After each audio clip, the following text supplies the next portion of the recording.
president made another statement about the assassination of the American ambassador to Libya.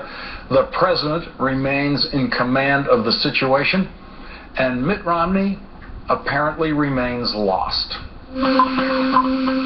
Foreign policy is back in the headlines as violent protests against the United States. 4 Americans, including our ambassador to Libya, have been killed. And make no mistake, justice will be done. This morning, Romney used the tragedy to criticize the president's foreign policy agenda. An apology for America's values is never the right course. This is no time for politics. I also believe the administration was wronged. The Romney campaign jumped the gun last night. Romney saying, quote, "It's disgraceful. It's disgraceful that the Obama administration's first response was not to condemn attacks on our diplomatic missions, but to sympathize with those who waged the attacks." President Obama condemned the attack. Justice will be done. Team Romney has thus far focused its misleading attacks on a statement made by the U.S. Embassy in Cairo. We shouldn't be on an apology tour. An apology for America's values. The original statements by the Cairo embassy were long before. 6 hours before these protests even started. It suggests a level of desperation. The desperate reach by Mitt Romney. It makes him look a little bit out of touch. Crass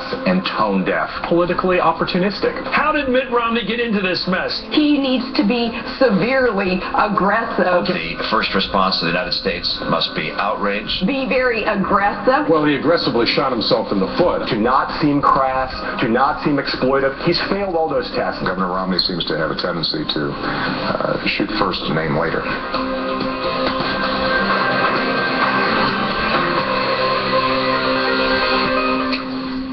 Today, Mitt Romney started a media controversy and Republican backlash for comments he made on the attack at the United States Embassy in Libya that killed 4 Americans, including U.S. Ambassador Chris Stevens. President Obama said this moments ago in Nevada. As for the ones we lost last night, I want to assure you we will bring their killers to justice.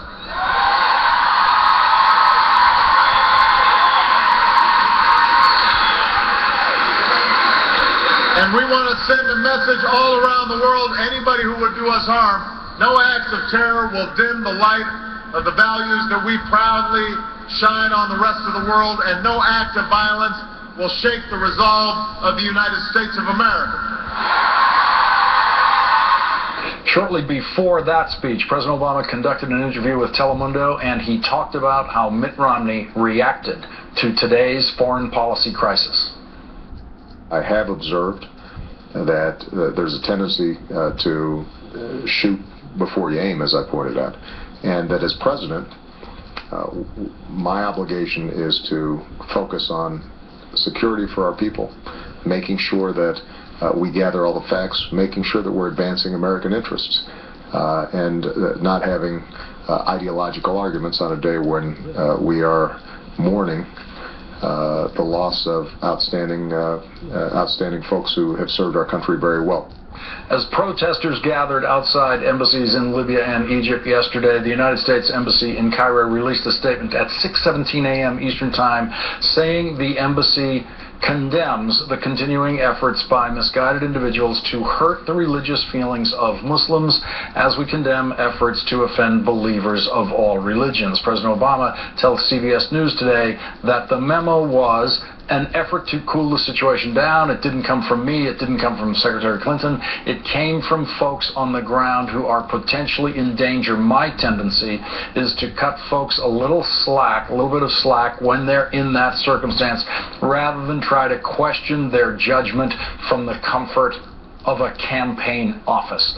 At 6:25 p.m. last night, a State Department spokeswoman confirmed that the Libyan protesters had turned violent as reports emerged indicating an American had been killed. At 10:10 p.m., the Romney campaign emailed a statement to media reading, "It's disgraceful that the Obama administration's first response was not to condemn attacks on our diplomatic missions, but to sympathize with those who waged the attacks." In a press conference today, reporters questioned Mitt Romney for releasing a statement before details of the attack and American deaths were known.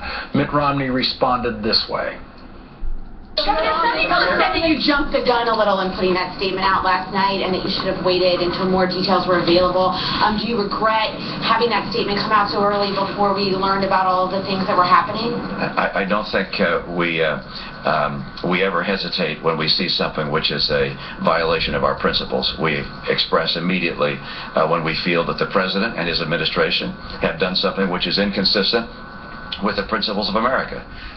Republican Steve Schmidt, who served as the senior campaign strategist of the McCain campaign, said that Romney's comments were a big mistake, and the decision to double down on them was an even bigger mistake. The American people, when the country is attacked, want to see leaders who have measured responses, not leaders whose first instinct is to try to score political points. BuzzFeed reports that a very senior Republican foreign policy hand called the statement an utter disaster and a Lehman moment, a parallel to the moment when John McCain in the 2008 financial crisis failed to come across as a steady leader. Here is what Nicholas Burns, who served as Under Secretary of State in George W. Bush's administration, told Andrea Mitchell. I was frankly very disappointed and dismayed to see Governor Romney inject politics into this very difficult situation. Governor Romney has, in a very unwise way, injected himself into a situation where he clearly doesn't have all the facts. Romney's statement did earn him this praise. Because today, Romney is the only guy looking presidential. Romney's the only guy who looks like he understands what went wrong, what went right, and what shouldn't be happening now. Romney looks like he's the only adult in the room. Republican congressional leadership chose not to join Romney in condemning the administration today and instead chose to honor the dead. We honor the Americans we lost in Libya, and we will stand united in our response. I want to ask that you all join me in a moment of silence in tribute to Ambassador Stevens. Joining me now, MSNBC's John Heilemann and Joy Reid, and Washington editor-at-large for The Atlantic, Steve Clemens. Joy, when your biggest fan of your foreign policy pronouncements of the day is Rush Limbaugh, right, you're in trouble. You're in trouble. And I think, the word that just keeps coming back to me when I think about the performance that Mitt Romney has put on here is that it lacks a certain dignity. That his run for president at this point lacks dignity. When all you're doing is constantly chasing the lowest common denominator and the approval of people who have no responsibility for governing, who've never been bothered to take the risk of getting involved in politics, who just snipe from the sidelines, and who themselves have no credibility with anyone other than the farthest reaches of the far right. There is no dignity in that, and there's no decency in it. And the American people, if nothing else, they look for a lot of intangible qualities in a potential president, and dignity and decency are two of them. And I think at this point, Mitt Romney has sacrificed both. Steve Clemens, how should the Romney campaign have reacted to this situation? I think they should have done what Barack Obama would have done if Mitt Romney were president. I can easily imagine Barack Obama going out before the cameras and saying America was attacked, Republicans were attacked, Democrats were attacked, the idea of America was attacked, and at this solemn time, with the loss of such a great man as Christopher Stevens and others, including 10 Libyans who were killed and wounded trying to defend them as well, that this is a time to stand strong, and that would have been the kind of leadership that Mitt Romney often talks about. But whenever he delves into foreign policy, he just doesn't make it come together. Let's take a look at a fascinating chart that Takey did today about the online conversation volume on this subject and the sentiment involved with Mitt Romney. We're putting on the big board up there, and it shows you that starting around 9 a.m., this becomes the online conversation in America, peaking around 12:15 p.m. The Romney public statement to the microphones there was around 10:30 or so, and if you look at it, everything is trending downward and negative. The conversation turns very, very negative. John Heilemann, it doesn't seem that the Romney campaign had that graph in their heads. They weren't reading the situation the way that graph tells you to. Well, no, and what that graph, what I'd like to have on that graph is also, in addition to the pink coloring, I'd like to have a partisan breakdown, because what's so fascinating about what actually happened today was that it was bipartisan.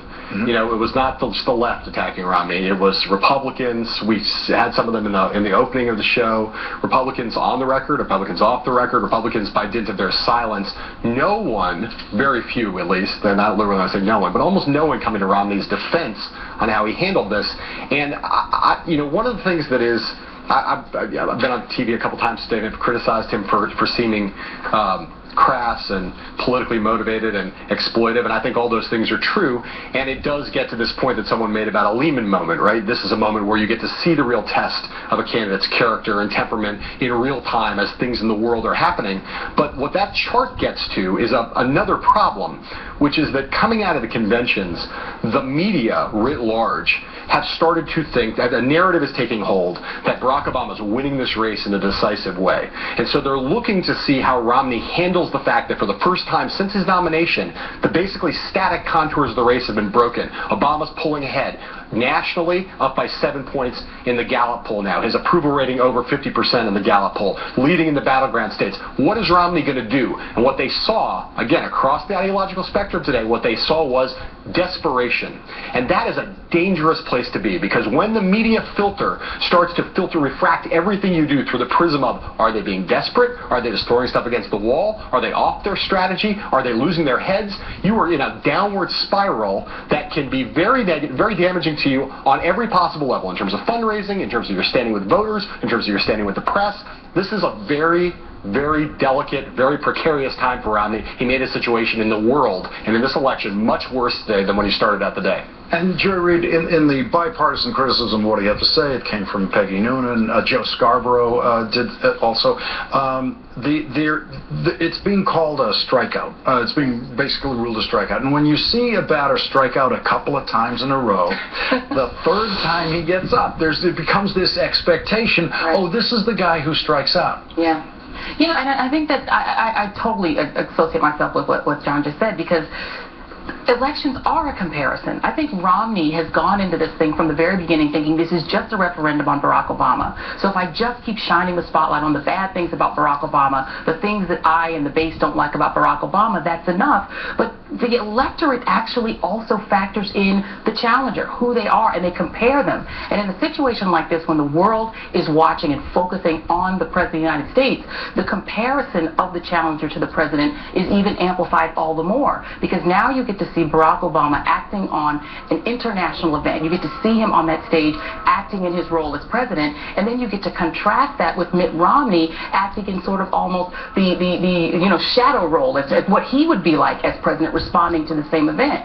And when people see unsteadiness, a seeming, desperation, it doesn't come across as somebody who would be a steady hand as a commander-in-chief. The Washington Post posted an editorial today saying it was the crude political attacks on President Obama. Mitt Romney is a discredit to his campaign, but Bill Kristol actually is defending Romney. I want to read the Kristol statement. Bill Kristol says, Romney is right to seize on this moment as an occasion to explain the difference between his foreign policy and President Obama's. He's right to reject the counsel of the mainstream media, which is to keep quiet and give President Obama a pass. Steve Clemens, how would you respond to Bill Kristol on that?